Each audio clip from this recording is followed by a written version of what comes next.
Unang-una po, dapat hindi maapektuhan yung serbisyo natin doon sa tensyon doon sa nangyayari ngayon sa Middle East. Pero ang epekto noon sa operation natin ay tataas yung operational cost natin, lalong-lalo na sa mobility dahil hindi naman natin pwedeng hindi gamitin yung ating mga vehicles para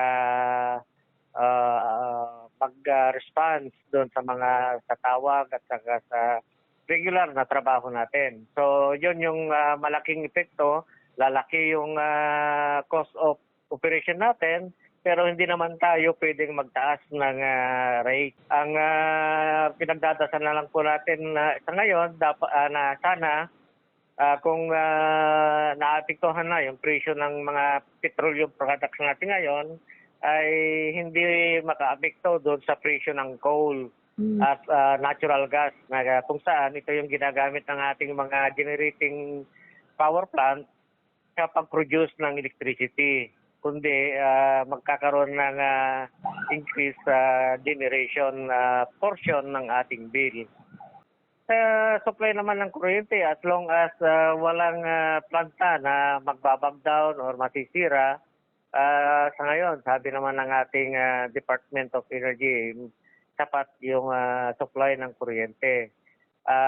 Yung sinasabi ko po kanina, maliban na lang kung maapektuhan yung supply ng coal at magdulot ng pagtaas ng presyo per tonelada dahil lahat naman ng ito ay imported. Hindi natin control yung presyo, ay malamang yun yung maka-apekto doon sa rate natin. Pero sa ngayon, wala pa namang paggalaw maliban doon sa unti-unting pagtaas ng petroleum product ay yun lang yung nakaka-apekto ngayon doon sa budget natin sa ating operasyon.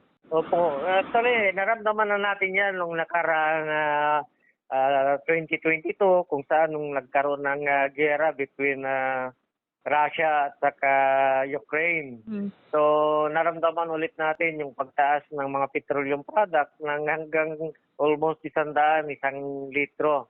At yun nga po yung sinasabi ko na nagkaroon ng pagtaas sa operational cost natin, pero hindi tayo pwedeng mag-adjust doon sa rate na nag-sustain doon sa ating operation. Actually, ang ating National Electrification Administration, through doon sa pronouncement ng ating presidente, ay inatasan ng mga electric cooperative na magpatupad ng pagtitipid sa lahat ng aspect ng operation.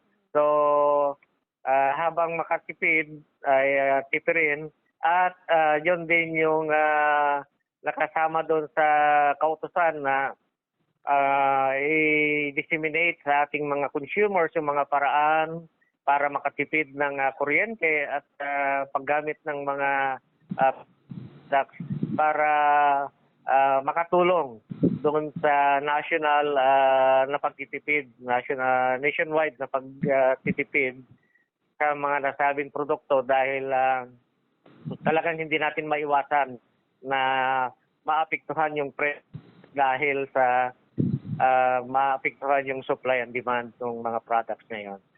Minsan naramdaman na natin ng mga nakarang taon, naranasan na natin yung the same na senaryo na naranasan natin ngayon. Kaya kung nakayanan po natin noon ay mas lalo nating makakayanan ngayon dahil alam na natin kung ano yung mga dapat natin gawin para kahit sa maliit na paraan ay makatulong tayo doon sa pangkalahatang pagtitipid at paggamit ng wasto sa ating mga nagkukonsumo ng petroleum product at sa paggamit ng kuryente. Malaking bagay yung simpleng pagtitipid. Pag inipon-ipon yan sa buong kapuluan ay malaking bagay din po yun na makatulong sa ating gobyerno at sa ating ekonomiya.